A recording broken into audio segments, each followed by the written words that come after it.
Hey, welcome to the August 11th Fantasy Football Show. It's a special segment of the Father, Son, and Holy Sport podcast. I'm G-Man from Columbus, Ohio. That's my man T-Money out there in 49er country, San Francisco. What's up? What's up?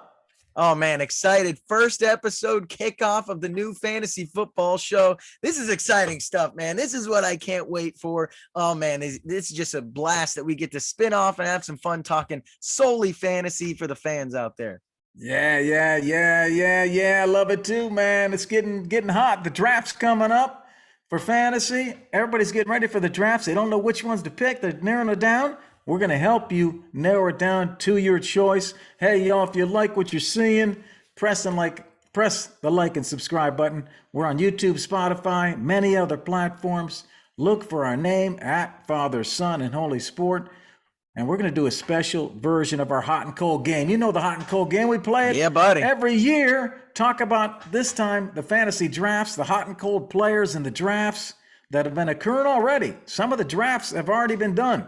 Hey, we're also going to debate the running back battles going on several teams and give you the inside story. But first, to kick it all off, let's go to the injuries and the impacts on fantasy. And I'm going to give you 4 injured players.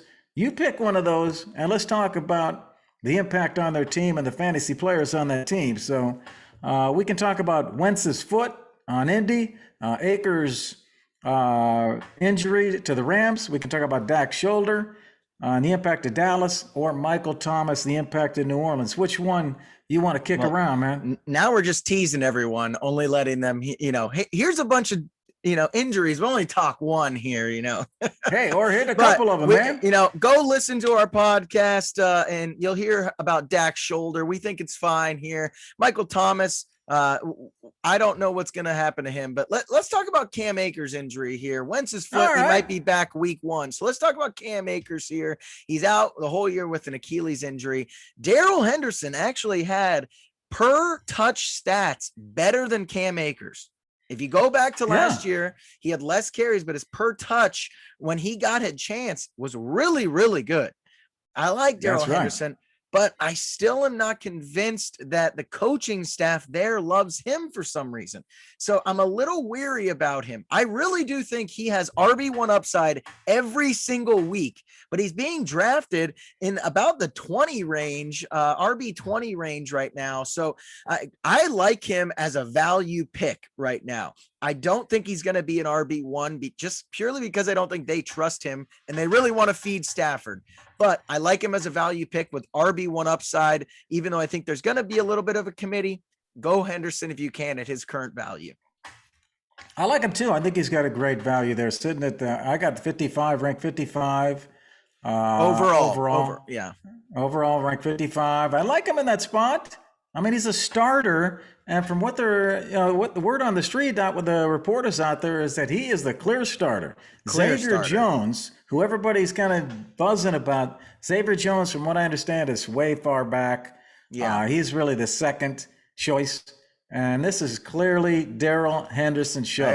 I agree, man. I don't think there's anyone going to challenge him there. I think they're going to try to get other people involved in the backfield, but I just think he's so much better than everyone else on that roster. He's going to be the clear RB1, and to get an RB1 at that value that late in the draft, I think that's a perfect pickup for someone in that range. I agree, man. Hey, let's go to the running back battles. You can pick one or two of these, whatever you like, man. Let's talk about the backfield battles. You can pick one of these. Arizona. We got Chase Edmonds and James Conner going at it in Arizona. Who's going to win that? We got Jacksonville's ATN or Robinson. Robinson, a big year last year. ATN coming in as the rookie. We got Denver with Melvin Gordon there. Javonte Williams from North Carolina coming in as the rookie. And we got Mostert out at San Francisco. Trey Sermon coming in as that rookie. Which one do you want to talk about? Yeah, I mean, I think Chase Edmonds has the backfield pretty locked up. Connor will be the guy that comes in to spell him, but they're so similar. I'm not sure. We can talk about Jacksonville to start here. I think Robinson, Okay. everyone knows he has no fantasy relevance anymore now that ETN is there. Now, if ETN got hurt, obviously he would be great value, but I think ETN is very interesting. I think he's going to be pretty fantasy relevant as a solid running back 2 option. I think he has such elite wide receiver skills. He's going to get at least 5 targets a game. And he's going to get 10 carries a game, probably as sort of the 1-2 punch with Robinson. So 15 touches a game, if you think about it, that's a lot with 5 targets. I really like him to eventually take over that backfield in full, but Robinson has no value. I got to check that, man. I think Robinson has good value as a late round pick. I would pick him up late. I think the guy's the go-to guy at the goal line. ATN could have trouble. We don't know that he's going to just step in and be like he was in college. He could have some troubles. Robinson is kind of proven. So I would not count him totally out. The one wild card, though, coming out, looking at their depth here, we have, who's the jet from Seattle coming in? Carlos Hyde. Carlos Hyde. Coming in now to that team, Carlos Hyde could take some carries away from Robinson. I am not worried about Carlos Hyde. Okay. That guy is probably 37 or something like that. I think he was brought in because he's an Urban Meyer guy. He's from OSU. They want him as a mentor. If someone gets hurt, sure, but he is not athletically even close to those two. Oh, man, I disagree. Carlos Hyde, man, that guy, he got me some points last year. He was still in good shape last year. Yeah. Hey, man, how about any of these other ones? You like any of the other ones? Denver, San Fran? I think San Fran, that's Mostert's backfield to lose, and he's going to get injured. So draft Trey Sermon because Mostert's going to get injured. He just is. So draft Sermon if you want because he's going to be the starter. But let's go to the Denver backfield. That's a pretty controversial one right now. The Denver backfield, man. Everyone loves Javonte Williams. Everyone loves I think he's only being drafted or potentially being drafted above Melvin Gordon at this point. They're drafted at the same point right now, running back wise. Yeah. I think this is Gordon's backfield. I think he controls this. He has been severely undervalued the last few years. He has finished as a solid running back 2 for the past couple years. I like Melvin Gordon, actually. He has a couple fumbling problems, but other than that, this is his backfield. I really do think people are overvaluing the fact that they took a running back so early. I know it was the 3rd round and they traded up to get him, but this is Melvin. I think they did that because Melvin Gordon's in the last year of his contract. I don't think they'll bring him back, but this year specifically, I think that this is Melvin Gordon's backfield. Yeah, I agree with you there, man. 79 and 80, that's their rank. Those two right next to each other in the fantasy ECR rankings, the expert rankings. I agree. Melvin Gordon is the guy. He's got to lose it. He's not going to lose it. I think it's going to be shared, if anything. I don't think Melvin's going away. Yeah, no, I totally agree. And I think they can share it in this system. The quarterbacks aren't that great. And Melvin Gordon did it with Phillip Lindsay last year before Lindsay kind of got banged up. And they were both putting up solid numbers. So it's not like it's impossible that they both have a solid running back by committee, running back 2 or flex option here. But this is Gordon's backfield. I just think people are really overvaluing it. How about T-Money and these analytics? T-Money's all over this stuff, man. What the? We got the best analysts in America right here. T-Money coming at it. All right, hey, let's kick it off. Our preseason version of hot and cold, the hot and cold game we all love. We're going to talk about the cold, and we're going to talk about the hot players. And we're only looking at the top 75 in their position. Full PPR, we're talking. Okay, so just want to set that up. First, we're going to talk about the cold players. Cold players are players that are being drafted lower than what the experts are saying. So we know that some of the fantasy drafts have already happened. And so we're looking at where are those people going? Where are the players going? And are they lower or higher than the experts? And the cold players are not getting any love in the draft. They're lower than what the experts say they should be. And T-Money, I'm going to tell you who they are. You don't know these answers. No, surprising me. Your reaction. I want to see your reaction. I'm going to give you the quarterbacks, top 2 quarterbacks, top two running backs, top two wide receivers. All right, So give me one. Give me the top- quarterbacks. Come on. the top two quarterbacks being drafted lower than what the experts said they should be: Sam Darnold from Carolina and Ryan Fitzpatrick from Washington. What do you think about those two not getting the love from the drafters? Yeah, I mean, I think that Sam Darnold has just been so bad with the Jets, and a lot of people that are, drafting in these leagues are just emotional people. And what have you done for Yeah. me lately, people? And they just remember him as a horrible Jet.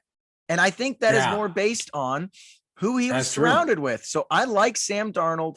I personally, would draft him if I didn't go an early quarterback. I think he's a phenomenal backup in that system. He's still very talented. So I like him. Fitzmagic, I think the same thing. That guy is a roller coaster ride. I think he has the potential to be a QB1 every single week, unlike a lot of people. Like Jimmy G never is going to be a QB1. Kirk Cousins is never going to be a QB1 week to week. They're solid options. But Fitzpatrick has a chance to be a top 5 QB every week because he is a gunslinger. But he's such a roller coaster ride that I just think people don't want him as a starting quarterback. And so I think he's being drafted lower than he would potentially be. And the experts have Fitzpatrick at 18, the 18th ranked quarterback, Darnold at 24. That's their ranking, and they're going lower than that in the drafts. How about the running backs? You're going to be maybe surprised here. The ones that are not getting the love in the draft: Rex Burkhead from Houston and Carlos Hyde from Jacksonville. We just got done talking about him. Oh my God, you're really digging deep for me here, man. You're gonna really make me do this right now. Fucking Rex Burkhead. Burkhead. I gotta have a Rex Hey, Burkhead talk. This guy should never be mentioned in football again. Anyways, I'll give you Rex Burkhead, okay? I'll give you Rex Burkhead. God. They might have the worst offensive line in football, 1. So don't take anyone on Houston. So that's 2, scaring people away. He's the 3rd string running back. Of course, he's getting drafted late. They don't have a quarterback to alleviate some pressure on the run game right now with Deshaun Watson out. And so everyone's going to be in the box loaded. So any Houston running back screwed. David Johnson's the starter. Phillip Lindsay is the second guy. Those are both pretty solid dudes. Ingram's there too, don't forget. And Mark Ingram. So yeah, Rex Burkhead, it should be drafted even lower than the experts are saying. So that's stupid. Well, that's what people are doing. That's what people are doing. Carlos Hyde, it's just they love ETN. He's a first-round draft pick. Hey. He's gonna. I don't know if he's actually gonna get touches. I really don't. You're agreeing with the drafters. You're in line with the drafters here. Hey, let's go to the wide receivers. The two that are ranked as cold. The drafters aren't picking them. Darius Slayton with the Giants. Corey Davis with the Jets.